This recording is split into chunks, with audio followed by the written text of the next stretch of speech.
Hello. आज हम the shoe maker discuss करने वाले हैं। ये a tale of two cities book 1 का चैप्टर 6 है। इसे चार्ल्स डिकेंस ने लिखा है।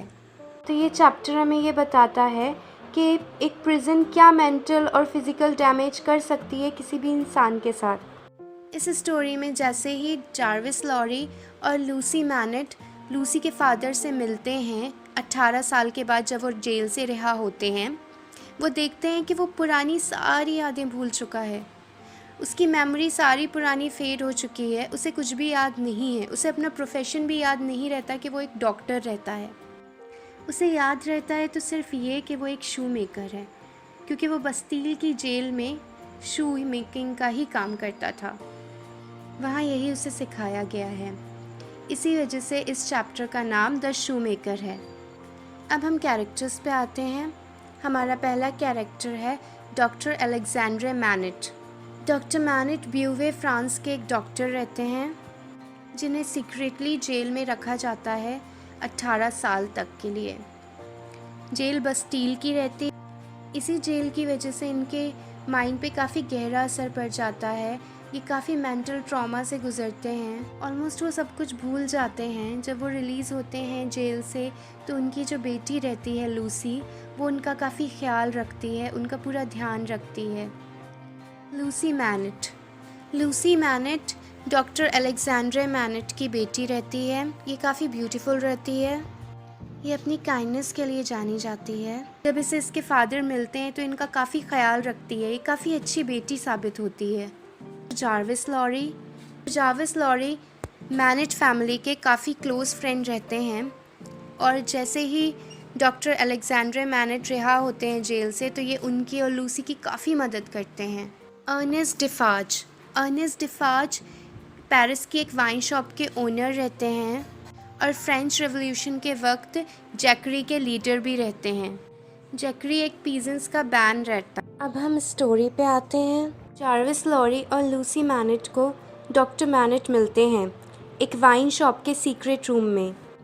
उनसे मिलने से पहले अर्नेस्ट डिफाज लूसी और लॉरी को वार्न करता है कि अब डॉक्टर मैनेट पहले जैसे नहीं रहे, काफ़ी बदल गए हैं, और अब वो ये देखेंगे कि वो कितना बदल गए हैं इतने सालों में। जब वो डॉक्टर मैनेट से मिलते हैं तो वो देखते हैं कि उनके पूरे बाल सफ़ेद हो चुके हैं, और वो अपने आप को डॉक्टर नहीं शू मेकर कहते हैं, और वो एक बेंच पे बैठ के शू मेकिंग कर रहे हैं।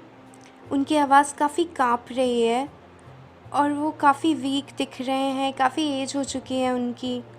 उन्हें इतना होश भी नहीं है कि उन्हें फाइनली प्रिजन से रिहा कर दिया गया है। उन्हें देख के लगता है सिर्फ उन्हें शू मेकिंग का ही काम आता है, और वही चीज़ वो कर सकते हैं। वो अपने आप को भूल चुके हैं पूरी तरीके से कि वो क्या थे। वो डॉक्टर थे, उनकी फैमिली, वो ऑलमोस्ट सब कुछ भूल चुके हैं। उन्हें सिर्फ याद है तो ये कि वो एक शू मेकर हैं। यही काम उन्हें बस्टील की जेल में सिखाया गया था। यही काम वो करते रहे। जब उनसे उनका नाम पूछा गया तो उन्होंने कहा 105 नॉर्थ टॉवर। डिफाज लॉरी को मैनेट से इंट्रोड्यूस कराता है, लेकिन मैनेट उसे पहचानता ही नहीं है लॉरी को। ऐसा लगता है कि वो जेल से पहले की अपनी सारी यादें भूल चुका है। लॉरी मैनेट से कहता है क्या वो हमेशा से शू मेकर थे? तो मैनेट बोलता है कि वो जेल में यही काम करता था। लॉरी उसे अपनी याद दिलाने की कोशिश करता है कि क्या आप एक बैंकर को जानते हो, एक्सेट्रा एक्सेट्रा। मैनेट उसकी बात पे ज़्यादा ध्यान नहीं देता। ऐसा लगता है कि उसको कुछ याद आ रहा है, लेकिन फ़ौरन चला जाता है। लूसी मैनेट के पास आती है। लूसी के गोल्डन हेयर्स को देख के उन्हें 2 गोल्डन हेयर्स की याद आती है, जो उन्होंने एक क्लोथ में रख के अपनी नेक के साथ में बांध के रखा था।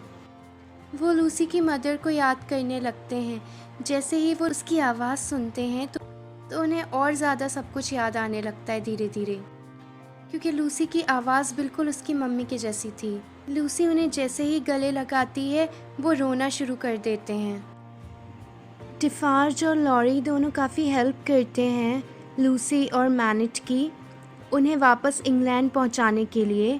लूसी प्रॉमिस करती है कि लूसी डॉक्टर मैनेट का यानी अपने फादर की काफ़ी केयर करेगी और उन्हें वापस ठीक कर देगी।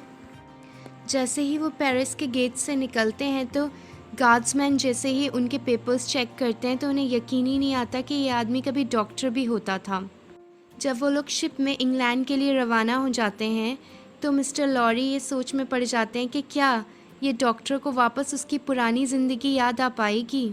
तो यहाँ पे हमारी स्टोरी द शू मेकर ख़त्म होती है। अगर आपको मेरी स्टोरी पसंद आई तो आप प्लीज़ इसे लाइक करें, सब्सक्राइब करें चैनल और प्लीज़ कमेंट करें।